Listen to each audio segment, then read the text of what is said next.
Selamat berjumpa kembali pemirsa dengan Tukang Insinyur Channel. Kali ini kita akan membahas perbaikan radiator fan yang mati. Nah, kita lihat tadi fan yang sebelah kiri jalan, sementara yang di kanan ini tidak jalan. Nah, untuk memperbaikinya kita coba tes dulu apakah tegangan sumbernya ada atau tidak. Kita bisa unplug dulu ini konektor ke radiator. Nah, di sini kita gunakan voltmeter. Terlihat tadi ada angka 14 volt. Jadi sumbernya sebenarnya ada normal. Nah, ini kabel. Nah, ini 14 volt ada waktu AC nyala. Sumber tegangan ada.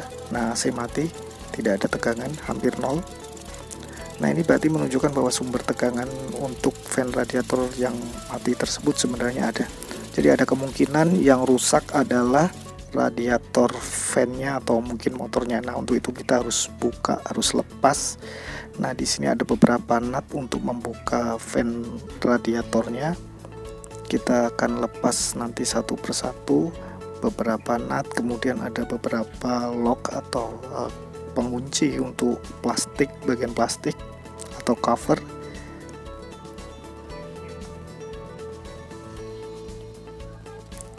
Nah, di bagian dalam juga ada nut. Oke, kita buka satu persatu. Kita buka dulu cover pengunci cover plastiknya.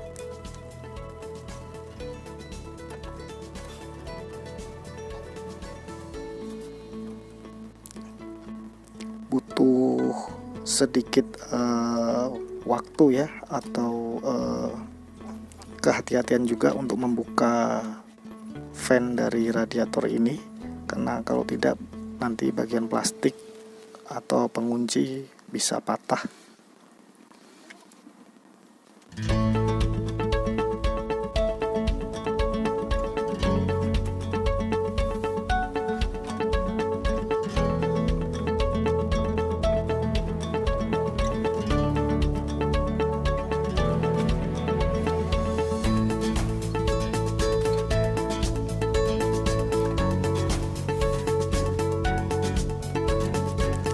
Ini fan radiator yang mati tersebut perlahan-lahan kita keluarkan untuk kita bongkar. Nah, sudah terlepas dari tempatnya. Nanti kita akan bongkar motornya.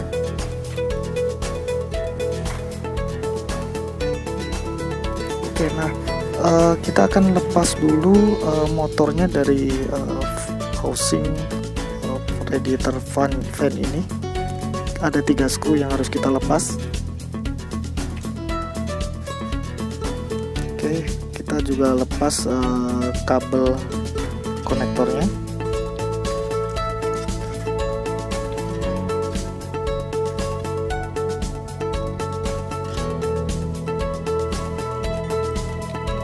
Nah, biasanya motor untuk yang dibutuhkan untuk kerja berat atau heavy duty seperti motor untuk radiator fan ini biasanya adalah motor dengan brush ya, atau ada brush karbon di dalamnya.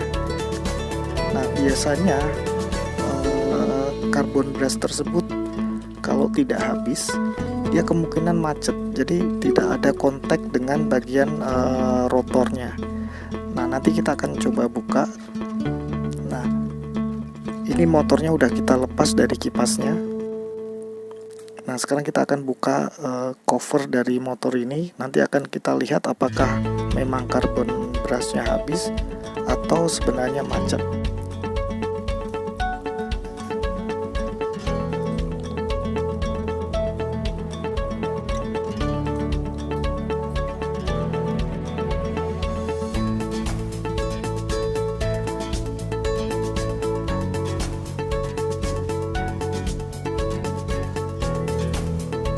Oke, nah ini cover sudah terbuka. Nah, ini adalah bagian housing untuk karbon brushnya. Kita harus buka juga housing ini. Pelan-pelan kita buka. Nah, di housing untuk karbon brush ini ternyata karbon brushnya masih ada. Keempat-empatnya masih ada, cuman dia nggak bisa gerak, nggak bisa keluar. Jadi karena dia sudah dipakai lama, dia aus. dan harusnya karbon brushnya itu terdorong oleh spring atau per yang ada di dalamnya, tapi karena macet jadi dia tidak terdorong keluar dan tidak ada kontak dengan rotor dari motornya. Nah ini kita coba, memang nggak smooth ya, berat untuk masuk dan keluarnya, agak ini malah macet ya. Jadi waktu habis terkikis dia nggak maju lagi sehingga tidak ada kontak dengan rotornya. Nah ini macet. Oke. Nah untuk memperbaikinya kita nanti akan haluskan permukaan dari karbon itu dengan amplas ya. Ini agar partikel-partikel yang menempel yang membuat gerakannya terhambat itu bisa terlepas dan nanti smooth kembali ketika dimasukkan ke dalam kotaknya.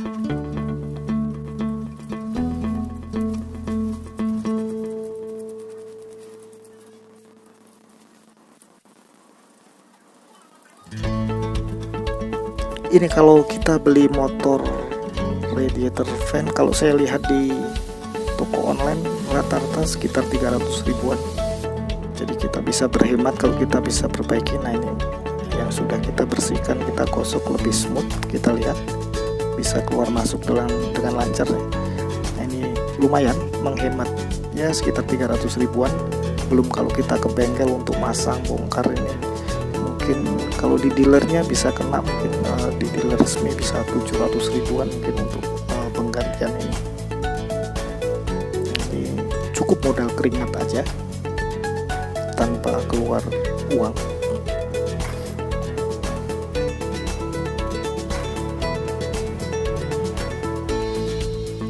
Oke, nah untuk masang karbon brush ini, setelah kita masukkan spring atau pernya, kemudian karbon brush kita pasang, kita masukkan.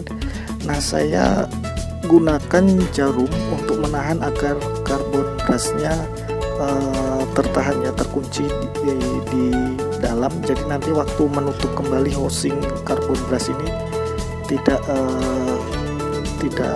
terganjal. Terserah kalau ada yang punya semacam ring atau silinder yang diameternya sama dengan lubang housing karbon brush ini, bisa juga dipakai untuk menahan agar karbon brushnya tidak keluar waktu pemasangan kembali.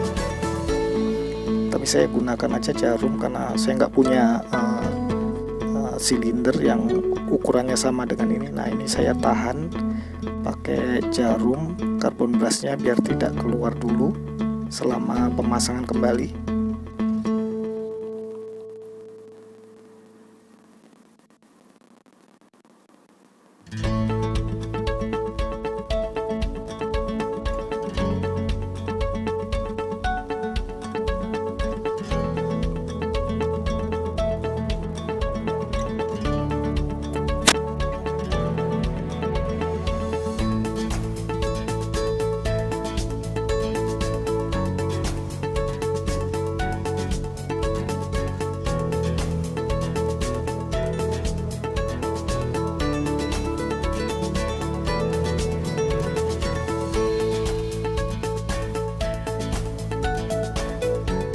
Oke, karbon brush sudah terpasang kembali. Nah kita coba cek dulu rotor dari motor ini, pastikan berputar dengan smooth. Nah ini kita ketok-ketok ya biar partikel yang ada di dalam itu keluar. Ini partikel ini muncul karena gesekan antara karbon brush dengan rotornya, dan mungkin juga ada beberapa partikel metal yang memang tergerus di dalam. Jadi kita keluarkan agar tidak mengganggu nanti perputaran dari rotornya.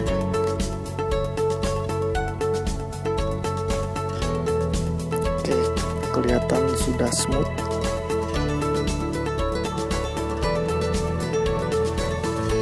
Nah setelah karbon brush kita pasang di housingnya, ini lepas lagi rupanya karbon pengganjal untuk karbon brushnya. Kita pasang lagi pengganjalnya.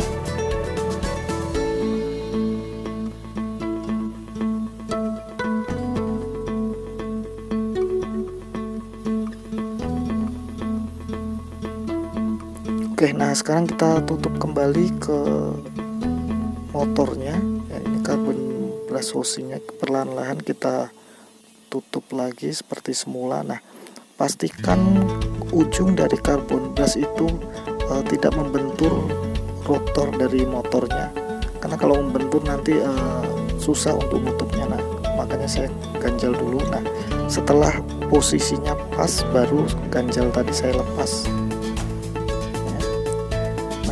Ini sudah tertutup housing untuk carbon brushnya. Kita tes apakah muter dengan lancar, dan sudah lancar sepertinya. Oke, nah sekarang tinggal kita pasang kembali tutup dari atau cover dari motor ini.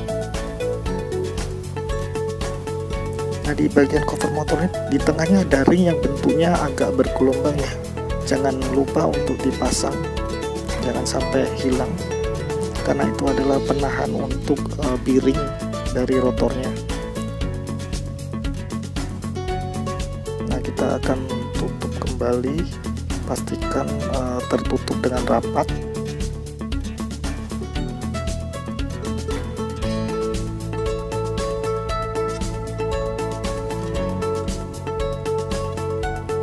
Setelah cover tertutup, kita akan kembalikan penguncinya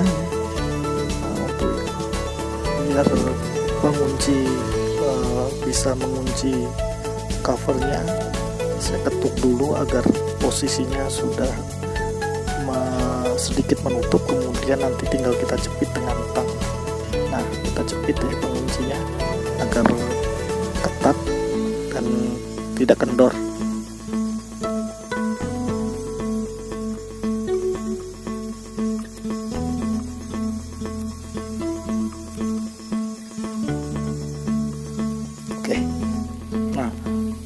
Oke, ini udah tertutup dengan rapat, pengunci udah kita pasang.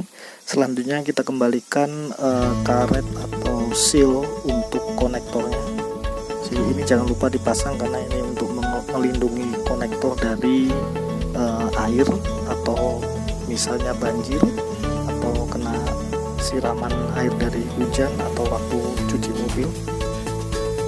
Oke, dan ini ada basing untuk penyangga dari kipasnya, kemudian kita screw lagi kipasnya.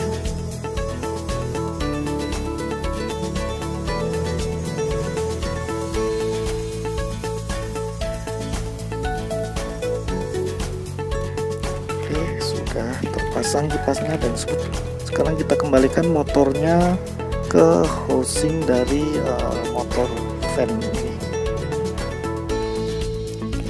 Kita kembalikan 3 skru, kita pasang kembali.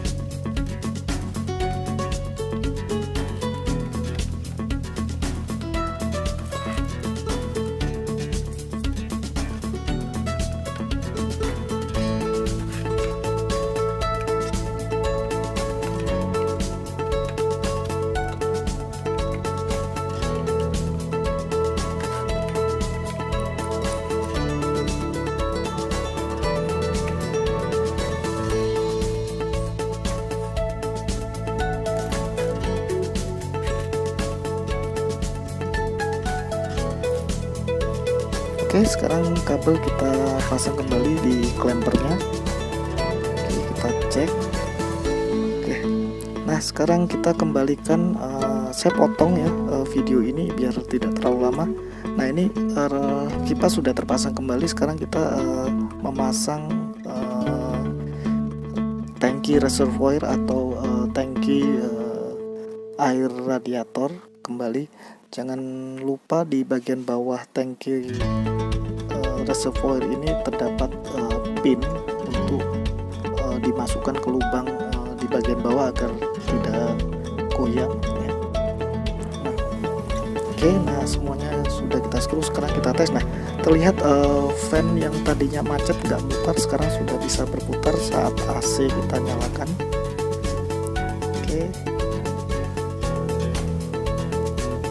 kalau AC mati kita akan lihat fan akan berhenti berputar.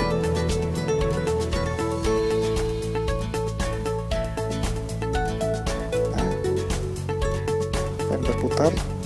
Nanti jika temperatur naik lagi atau panas lagi, maka fan akan nyala kembali. Nah, ini udah nyala kembali. Ini berarti menunjukkan bahwa fan radiator ini sudah bekerja dengan normal. Oke, berarti sukses perbaikan kita.